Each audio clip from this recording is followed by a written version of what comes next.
नमस्कार. आजची रेसिपी आहे कटाची आमटी.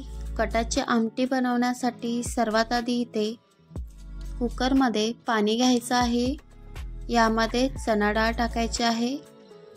चणा डाळ 2 तास भिजवून घ्यायची आहे. त्यानंतर यामध्ये चवीनुसार मीठ टाकायचं आणि थोडीशी हळदी पावडर टाकायची आहे. मिक्स करून घ्यायचं.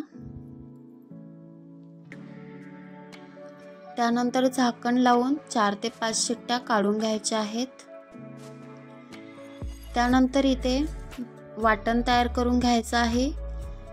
कांदा अशा प्रकारे भाजून घ्यायचा आहे. कांदा भाजून झालेला आहे, काढून घ्यायचं. त्यानंतर खोबरा भाजून घ्यायचा आहे. खोबरा अशा प्रकारे उभा चिरून घेतलेला आहे. लसूण आणि अख्खा गरम मसाला टाकायचा आहे आणि हलकासा परतून घ्यायचं.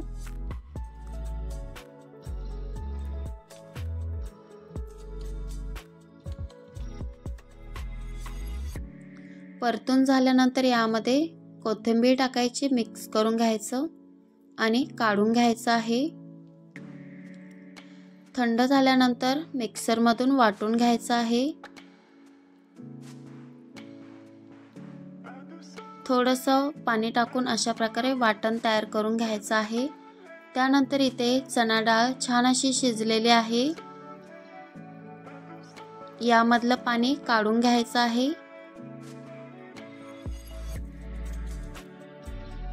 अशा प्रकारे चाळणीतून पाणी काढून घ्यायचं आहे.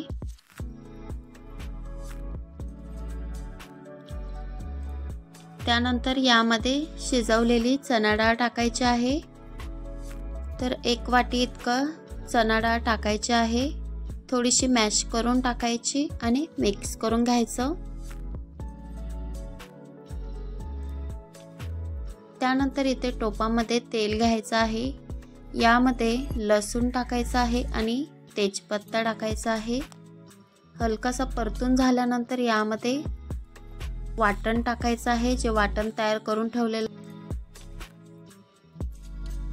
मिक्स करून घ्यायचं. व्यवस्थित असं परतून घ्यायचं आहे 2 ते 3 मिनिटे. परतून झाल्यानंतर यामध्ये मसाले ॲड करायचे आहेत. हळदी पावडर, मिरची पावडर, तिखट तुम्ही कमी जास्त करू शकता आणि गरम मसाला.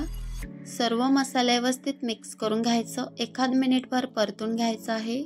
त्यानंतर यामध्ये डाळीचं पाणी टाकायचं आहे आणि मिक्स करून घ्यायचं. त्यानंतर यामध्ये चवीनुसार मीठ टाकायचं आहे आणि मिक्स करून घ्यायचं.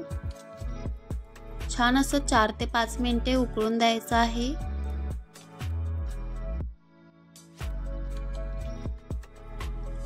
चार ते 5 मिनिटे झाल्यानंतर गॅस बंद करायचा आहे आणि कटाची आमटी बनवून तयार आहे. थोडीशी कोथिंबीर टाकायची